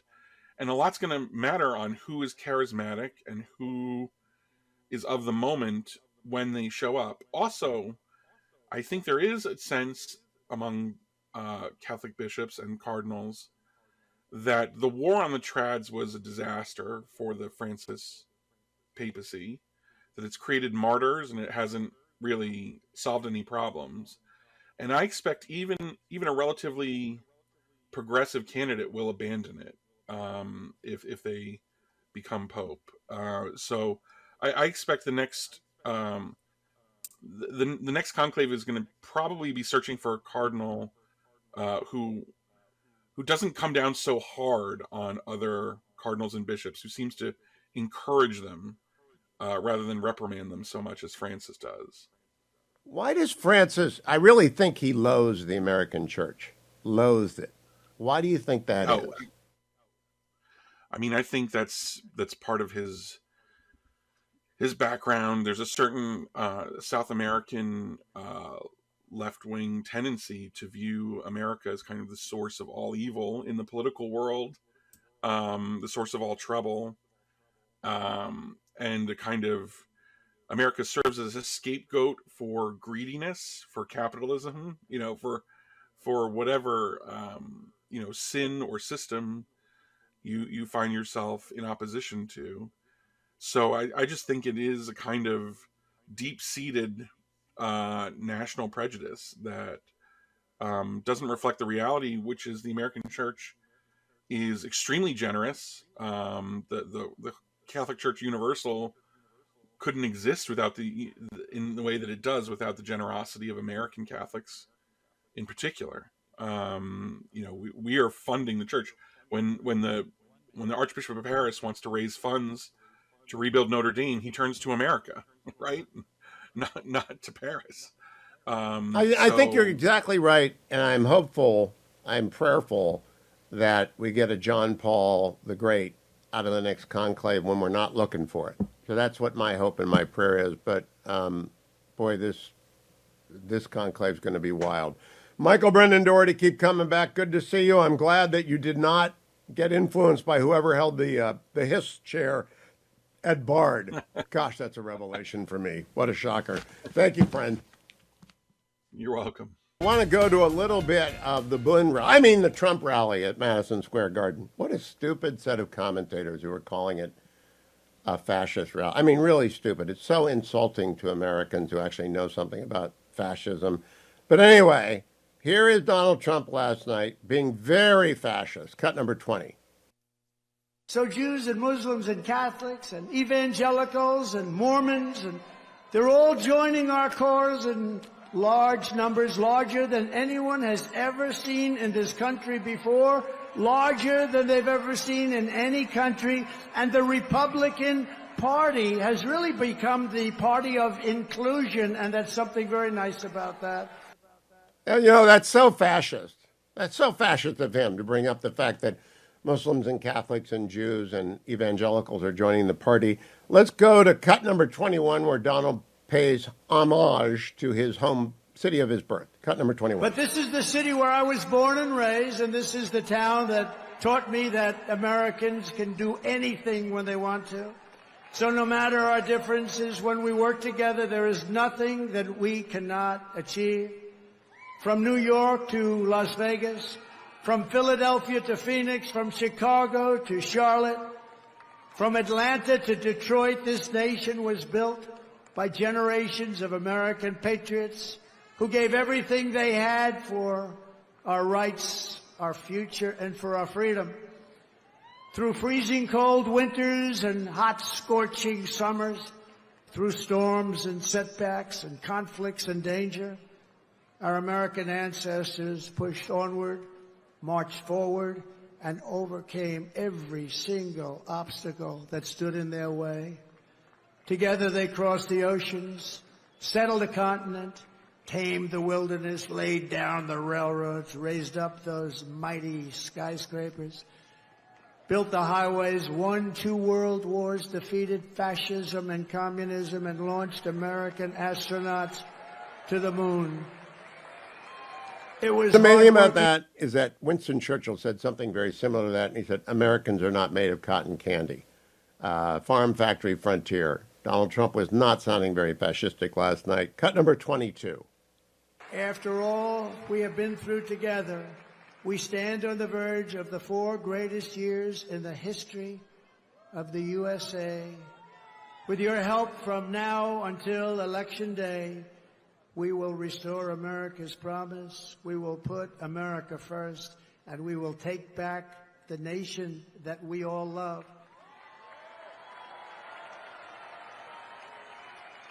We bleed the same blood, we share the same home, and we salute the same great American flag. We are one people, one family, and one glorious nation under God. We will never give in, we will never give up, we will never, ever back down, and we will never, ever, ever, ever surrender. One more cut number 23. After all we have been through together, we stand on the verge of the 4 greatest years in the history of the USA. With your help from now until election That's the same day. we just played. Okay, so we have a repetition in the cut. I'm here to tell you, Trump gave a masterful speech last night. And it has nothing to do with fascism. It has nothing to do with totalitarianism. He's a very normal policy guy who is a developer when it comes to speech and pitches. And for the ignorant out there who think he's a fascist, read a book. All right, read a book, because whether you're Lawrence O'Donnell or any of the other crazy people out there saying that he's a fascist, don't display your ignorance and expect people not to notice it. Relief Factor is a sponsor of my show. I'm in the Relief Factor studio, and I tell you about it every single hour, and I take it every day. I should send it to Larry O'Donnell so that he gets out and walks a little bit more. He needs some exercise. I think he's going to blow a gourd. Relief Factor lets you get out and be active. After today's show, I got to do at least 2 hours. Dave McCormick is running for Senate in Pennsylvania. I think he's ahead. Dave, good to see you. How goes the campaign? Hey, good morning, Hugh. Yeah, I think it's very tight. You know, I'm the underdog, but it feels like we got good momentum, and we're looking to close out strong in the next 7 days here. This is honestly, the Keystone States become the focus for the presidency and the Senate, and there's been a huge momentum shift, and I think it's because people see the contrast between a guy who's a 30-year career politician who's been weak and extremely liberal in his voting record against a guy who's a political outsider, a seventh-generation Pennsylvanian, a West Point graduate, a combat vet, and a business person. And people want change. They don't want the status quo, and I'm the change candidate. But I got to finish strong. Yeah, you got to run through the tape. I want to start with a story that has not been covered much in the national news, David. Chicago Jewish man on way to synagogue shot by attacker shouting, "Allahu Akbar." I found this in the Jerusalem Post. I have checked our mainstream media, and all I could find is a CBS News story. Jewish Chicago neighbors fear hate crime, preceded shootout with police. Have you heard about this story from Saturday morning? You know, I have not. I have not, but it honestly doesn't surprise me. We have. I went to a ceremony last night. I'm in Pittsburgh.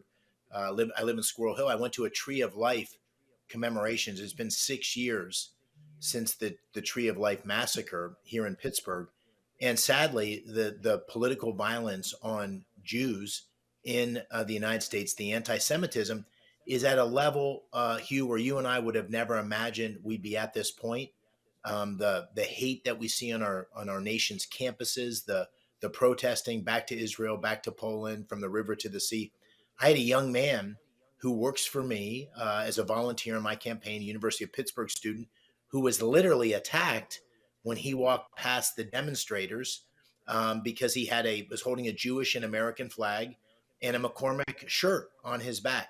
And this is where we need moral courage and leadership. And Kamala Harris has not demonstrated that. Bob Casey has not demonstrated that. This is a test, one of these tests you can't study for, and people need to stand up with strength and leadership and moral courage. And sadly, we haven't had enough of that. And that's what I'll do on day one in the Senate. Now, if I'm not mistaken, you're a combat vet because you operated in the first Iraq War. Am I correct? Indeed. Yep. I did. So you had allies from Islam. You had like Saudi Arabians and Kuwaitis and United Arab Emirates. The problem isn't Islam, it's Islamists, and it's crazy people and fanatics on campus. So how do we do both? Deal with the fanatics and respect our Muslim citizens? Well, you know, I was literally in the desert watching those Scud missiles fired from Iraq into Israel. And, fast forward almost 20 years later, more than 20 years later, and my wife worked for President Trump as the Deputy National Security Advisor, working to negotiate the Abraham Accords. So you're absolutely right. Islam, the true Islam is a religion of peace, and the fanatics are what we have to push back on. But we have to do it with a lack of equivocation. We have to do it with true strength. And in our universities, we have a lot of ability to dramatically affect this. We can take away the tax status, the tax exempt status of the endowments of these Ivy League universities if they don't stamp out anti-Semitism. We can stop giving them federal grants. We can stop with accreditation. You know, every one of these weak, wishy-washy college presidents that can't stand up to anti-Semitism needs to be fired, like Liz McGill was fired at University of Pennsylvania. And what was happening on that campus, Hugh, was a clear violation of university policy. It was a clear violation of the Pittsburgh statutes, or the Philadelphia statutes, rather. And yet leaders didn't enforce the law and enforce the regulations. So we need new leadership in place to push this anti-Semitism out of our society. And we just need strong leaders to do it, and we don't have that. But ironically, in Pennsylvania, we have two examples. We have Bob Casey, who voted for the Iran deal and who endorsed Summer Lee. And we have John Fetterman, who I would disagree with on about 98% of his policy views, but has been an unequivocal, strong moral voice for Israel. This is clear what we need to do. We just don't have leaders. Bob Casey's a failure on this. We need leaders who will stand up. Yeah, Bob Casey is truly wilting under the pressure, Dave McCormick. I believe he is refusing to campaign with Kamala Harris, doesn't want to talk about Kamala Harris, doesn't want to talk about the border, doesn't want to talk about inflation. What is he talking about if he won't talk about any of the main issues? Well, he's stopped doing a lot of these the local interviews, which is interesting. His main place is MSNBC. He doesn't like to interview beyond that. He has not campaigned, as you say, with Kamala Harris. He's running ads aligning himself with President Trump, and he's come out with a series of ads that, in the words against me, attack ads, lies against me, that in the words of the Washington Post are complete fabrications. So this is a campaign that's in panic mode. This has been the Casey legacy for 30 years. He's been in elected office, the Casey dynasty, and he's now under pressure, and the momentum's shifting, and he's panicking. And this is a guy who hasn't done anything in 30 years, but has increasingly, what I like to say on the campaign trail, Casey went to Washington in the Senate to change Washington. Washington changed Bob Casey. And so I'm keeping the pressure on. Pennsylvanians deserve a leader who's going to fight for them, independent voice. What do the early votes tell us about the Pennsylvania electorate in this cycle? Have you been able to tease any data out that makes you feel like you got the wind at your back? I definitely have the wind at my back. By any measurement right now, the gap, Democrats are going to win early voting, mail-in ballots, but by any measure, it's going to be a lot less than it was in 2020 or 2016. And there's a lot more Republicans coming out to early vote and a lot less Democrats. So that's a good sign. But listen, there's only one way to do this, which is keep the pressure on. This race is up for grabs. It's going to change the future of the country if President Trump can win here and I can win here, change the direction of the country. That's how important Pennsylvania is. And so I'm keeping the pressure on, but early signs are encouraging. I've learned in sports, when it's close like this and you start to see like you got the momentum, that's when you really got to put the pressure on and just crush your opponent. And that's what I'm trying to do. Let's talk about contributing to the campaign, because you got more media markets than I have fingers to count on. I don't know how anyone runs a campaign in Pennsylvania when you've got to go from Scranton to Pittsburgh and Erie. You've got media markets in Pennsylvania everywhere that are very distinct. How much do you have to spend a week, and where do people give money? Oh, it's millions and millions per week. We have 6 major media markets. And Bob Casey's been squealing about how I've got all this financial support. Bob Casey's going to outspend me by $100 million, Hugh. That's the Democratic juggernaut. It's unbelievable. Your listeners can help me, and I'd be so grateful if they would, at davemccormickpa.com. I don't need to have as much money. I just need to have enough money to make sure people know who I am and what I stand for. I think they want change, and I'm the change candidate. And listen, these rallies are getting bigger and bigger. We got a week to go, and not only would I appreciate their money and their vote and their prayers and the signs on their lawns, but I'd love to have them come to visit one of these events across our great Commonwealth. Now, Dave McCormick, I had President Trump on last Thursday, and we closed the interview. I talked to him for 28 minutes. He spent the last 3 minutes talking about you, how you were on the stage with him right before the assassin killed Corey Compatore and almost killed President Trump, and that he's doing everything he can to help you. So I know that Trump-aligned voters will turn out for you. But there's some independents and people who won't vote for Trump that you need to vote for you as well. I want to talk about what you would bring to the Armed Services Committee, because I assume you would serve on armed services. Our contracting at the Pentagon is broken beyond repair. What would you do to try and get that right? Well, listen, I'm not talking about any committees because I got to win this race, but I do know something about this issue, and I'd say 2 things. Number one, we have a monopoly where there's a handful of defense contractors who dominate and provide all the capabilities to the Defense Department and up and coming firms, it's almost impossible to break through the regulation or red tape. So we need to make it much easier to do business with the Pentagon. We need to eliminate the zero defects culture. The only way you innovate is you make mistakes and you learn from mistakes. So we need to promote officers in the procurement that are innovators and entrepreneurs. We need an entrepreneurial spirit. We need to get away from all this woke DEI ideology and focus on a single priority, which is lethality, warfighting, the capacity to destroy the enemy. President Trump's right. The best way to have peace is through strength, and deterrence is based on not only military capability, but the willingness to use it. So we have completely changed the mindset of the Pentagon. In the end, Hugh, it's all about leadership. So we need the kind of leaders that are going to innovate. You look back in the history of the American military, we consistently fight the last wars. And when we've innovated, it's because we've had risk takers that have gotten in there and redefined what the future of warfare would look like and got away from the fact that the next war will look like the last one. It won't. And we see that now more than ever with China, which has a bunch of asymmetric capabilities. The next war, God forbid, if it were with China, is going to look radically different than the wars we've had in the Middle East. We need innovators that can visualize the future, and we simply don't have them right now. We need to promote them. We need a Secretary of Defense that's going to be an innovator, push the boundaries, not as some tired old general who fought the last war. And that's the kind of leadership I think President Trump will bring. We got 1 minute left, Dave. Can you summarize? Bob Casey's been there forever. I don't know if he's done anything. Does he have a single legislative accomplishment to his name? Not, he really doesn't, Hugh, believe it or not. I mean, he's 18 years in the Senate from the most consequential Commonwealth in the country, and he hasn't done anything. But here's what he has done. He's voted 98% of the time with Biden and Harris. He's voted for the reckless spending that's driven up inflation.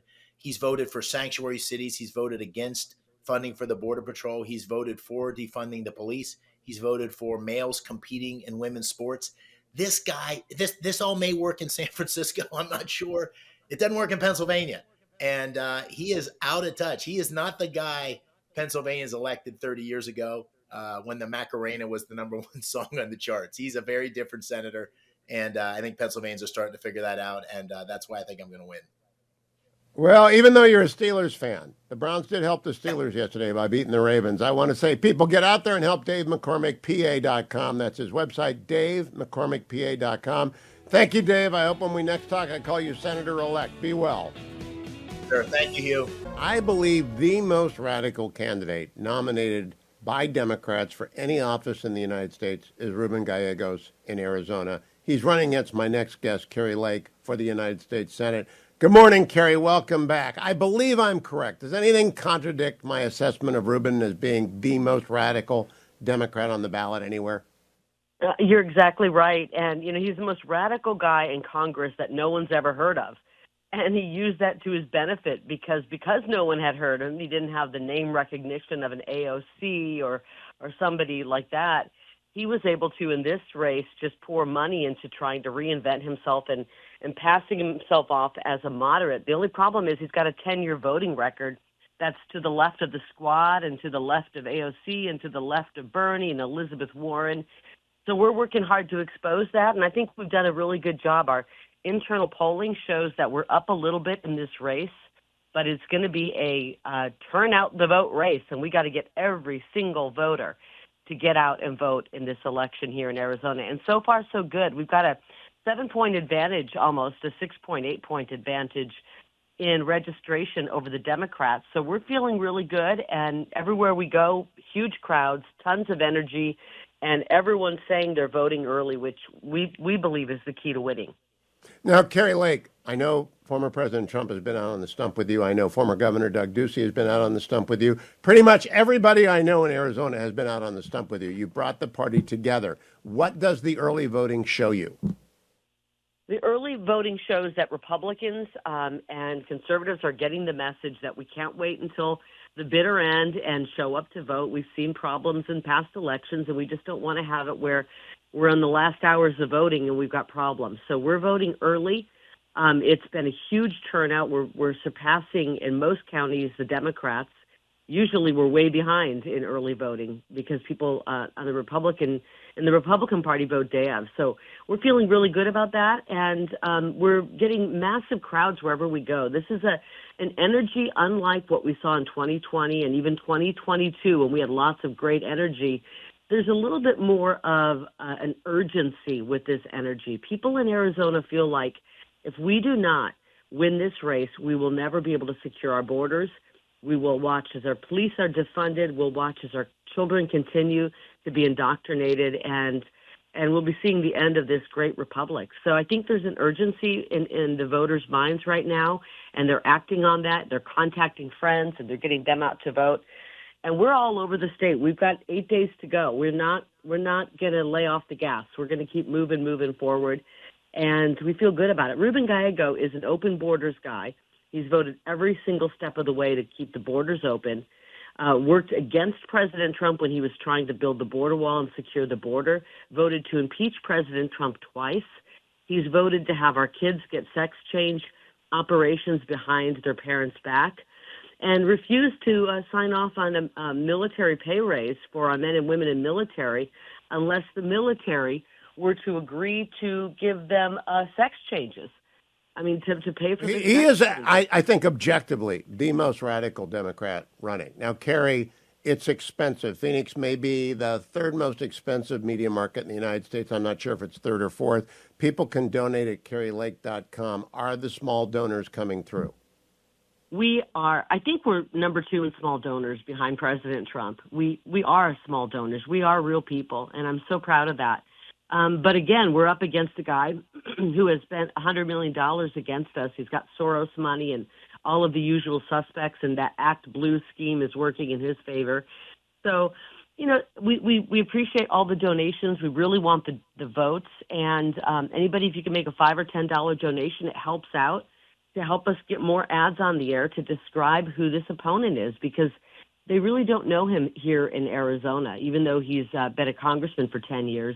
He's destroyed the 3rd congressional district. It looks more like the third world in some places. And that's what his vision and Kamala Harris's vision is for Arizona. He has voted with Kamala Harris and Joe Biden's agenda 100% of the time.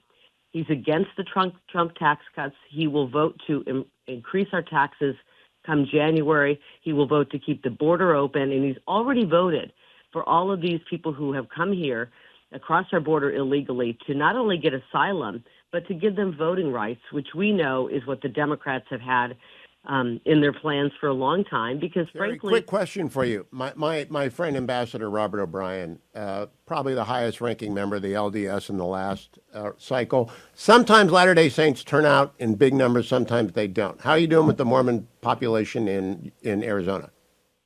I think we're doing really well. And Robert O'Brien is incredible. He's supporting us. We're actually doing an event this week with the Mormon community, and it's an incredibly important community. And all of the things that I stand for and President Trump stands for and we're going to push forward are ideas that help our Latter-day Saints and their families. I mean, they're all about family. They're all about religious freedom. They're all about liberty and the Constitution. And that's all the things that we want to protect as well. We want to protect parental rights. We don't want our children being controlled by the state. We want our families to be intact and to have parental rights. KarriLake.com. That's Kari Lake.com. You cannot invest in a closer race than Kari Lake, and you cannot help stop a radical anywhere more than in Arizona, because Ruben Gallegos will be to the left of Bernie Sanders. He really is the real deal radical. Carrie, keep fighting, keep going. Good to talk to you. KarriLake.com.